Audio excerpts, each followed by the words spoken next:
Olá, bom dia. Você acompanha agora as principais notícias do Brasil e do mundo dessa terça-feira. Eu começo essa edição falando da economia brasileira, que deve encerrar esse ano com uma inflação maior do que a de 83% dos países do mundo.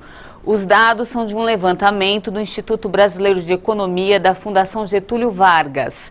Eles foram colhidos de um último relatório elaborado pelo FMI, que é o Fundo Monetário Internacional. A inflação no Brasil é a terceira maior da América Latina, atrás somente da Argentina e do Haiti. A estimativa do FMI é que a inflação brasileira encerre o ano em 7,9%. No acumulado de 12 meses até setembro, o Índice Nacional de Preços ao Consumidor Amplo, que é o IPCA, chegou a 10,25%. Se a projeção do fundo se confirmar, o Brasil vai registrar uma inflação bem acima da apurada entre os países emergentes e também da média mundial. Mudando de assunto, com exceção da capital, o estado de São Paulo antecipa a partir de hoje o intervalo entre as doses da vacina da Pfizer. Vai mudar de 8 semanas para 21 dias. Na capital paulista, o novo esquema só começa a valer na quinta-feira. A antecipação do intervalo de aplicação da segunda dose da vacina da Pfizer contra a Covid de 8 semanas para 21 dias foi anunciada pelo governo de São Paulo.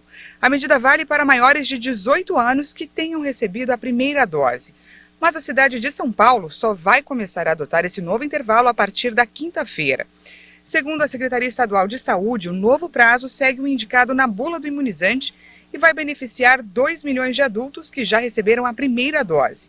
E quem foi vacinado com o imunizante da Pfizer pode conferir na própria carteirinha a nova previsão de retorno ao posto, contando 21 dias a partir da data da primeira dose. Caso o período seja maior que esse, a pessoa já pode se dirigir ao posto para tomar a segunda dose, ignorando a data de retorno sinalizada, que respeitava o intervalo anterior de 8 semanas.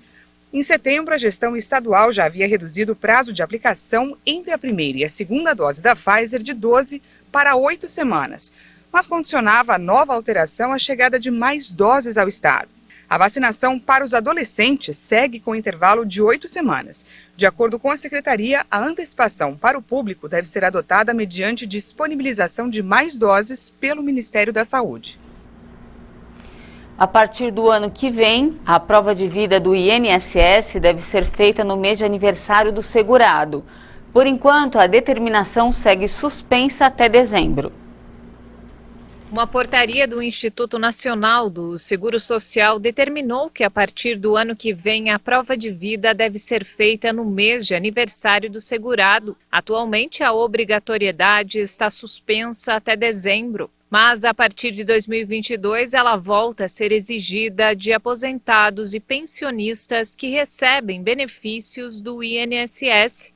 O procedimento serve para evitar fraudes e garante a manutenção do pagamento. A comprovação de que os segurados estão vivos para receberem os benefícios previdenciários ficou suspensa desde o início da pandemia e deveria ter sido retomada em junho deste ano, mas teve uma nova suspensão.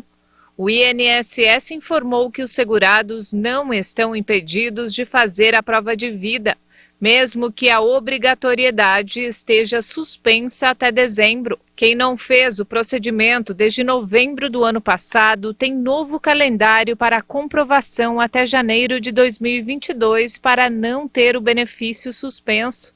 Quem perder o prazo da prova de vida deve comparecer ao banco para liberar o pagamento. E caso a comprovação não seja realizada num prazo de até 6 meses, o benefício fica desativado. Agora nós vamos falar de uma chuvarada que aconteceu lá em Minas Gerais. Olha, a chuva forte que atingiu os distritos de Amarantina e Cachoeira do Campo, em Ouro Preto, deixou centenas de moradores desabrigados. A informação foi repassada pelo secretário de Obras da cidade durante as operações de resgate na noite de ontem. De acordo com a Defesa Civil Estadual, durante toda a tarde e a noite choveu o equivalente a 200 milímetros na região. O volume de água provocou a cheia do rio Maracujá, que passa por Cachoeira do Campo. Ele transbordou. As chuvas dos últimos dias têm causado estragos também em outras regiões do estado. Em Belo Horizonte, a água causou bloqueio de ruas e avenidas por causa do risco de transbordamento de córregos. Houve alagamento em bairros das regiões Oeste, Noroeste e Nordeste. E olha, ainda falando do tempo, o sudeste do Brasil tem sido muito afetado pelos temporais e ainda pode vir muita chuva por aí. A previsão é de que o tempo continue instável, pelo menos até o fim de semana. Vamos conferir como ficarão as temperaturas hoje em algumas regiões do país, aqui na nossa tela interativa. Em São Paulo, o dia não vai ser muito diferente de ontem. O tempo gelado continua com o céu encoberto e a máxima não vai passar dos 16 graus. Na cidade do Rio de Janeiro, o tempo também vai ficar instável, com máxima de apenas 21 graus. Já em Aracaju, Sergipe, o dia vai ser um pouco mais quente, com céu limpo e a máxima podendo chegar a 30 graus. Em Urupema, Santa Catarina, a temperatura não vai passar dos 16 graus hoje. E em Porto Velho, em Rondônia, o dia também vai ficar quente, mas tem previsão de chuva forte durante a tarde. Uma variação enorme que nós brasileiros já estamos acostumados, né, gente?